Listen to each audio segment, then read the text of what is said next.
I'm going to begin by asking, when you first see the title to this movie or first receive the screenplay, I mean, it must have been quite an odd moment because my initial reaction was, I'm not quite sure about this. Yeah. So is this an instance of having so much faith in the filmmaker? Because this is about sort of establishing the right tone, which obviously Bird did so well. Oh, good. No, I mean, look, I definitely had that reaction when I first read the script. And if I'm going to be completely honest, I was worried about the tone. Like, it was great in the script, but the realization of that, I feel like Bird nailed it, but I didn't know until I saw it. I was a bit nervous before I saw it, and then I saw it, I was like, woohoo!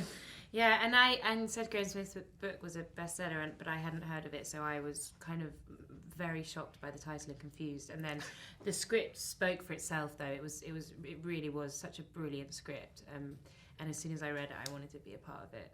And is that something that happens quite often when you watch a film and you're a bit and you're so reliant on, obviously, the editing process and the post-production? I mean, is that something that happens with almost every single project? Oh, yeah, definitely. Totally. But this one in particular, for me, I didn't have any idea exactly how it would be pieced together. Mate, so often it goes the wrong way. It's so nice when it goes the right way. So when preparing for your roles, were you treating these characters as the kind of Jane Austen, Elizabeth and Jane Bennet roles, or were you treating them as the characters that live in this kind of surrealistic universe? I mean, how are you kind of approaching them? Both ways, I think. I love Jane Austen, and so I revisited the book and reread it and wanted to really capture that spirit of Liz Bennet that's so loved. But then every day being on set surrounded by zombies in this post-apocalyptic world, that obviously changed and enhanced and made the character feel very different. Yeah, I feel like it's those Austen characters, but it's just the circumstances that seem to bring out to like emphasize their traits, like Jane's burden of responsibility that she feels around her sisters is now like around their well-being as well and around their lives. You know, it's the same character, just in a different circumstance. And I mean, there's a lot of zombie killing in this. Was it ever kind of awkward in the cafeteria, just wandering around thinking, I've killed half the people in this film?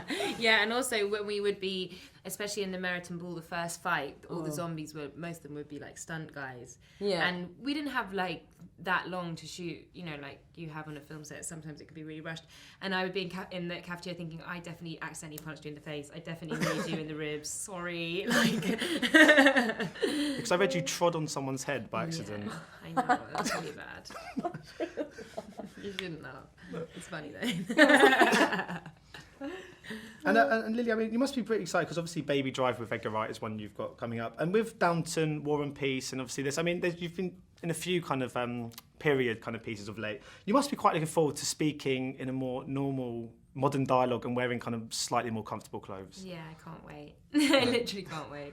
So when I'm not sure if I can do it. I'm probably going to turn up on set and I'm supposed to be American where's my and corset? a waitress and I'm going to be like, hello, would you like a cup of tea? But Benny, you've got the Neon Demon as well coming up. How do you fit into that particular story? Oh Lord, in a very horrible way. I mean, it's one of those like films where I can't say anything about anything except, you know, my character is she's unlike anything I've played. She's pretty vile, actually, and she's obsessed with her appearance and will basically do anything she can to, you know, keep it.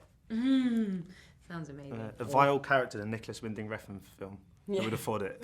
Yeah. Thank you so much for your time today. Much appreciated. Ladies and gentlemen, you're watching Hey You Guys!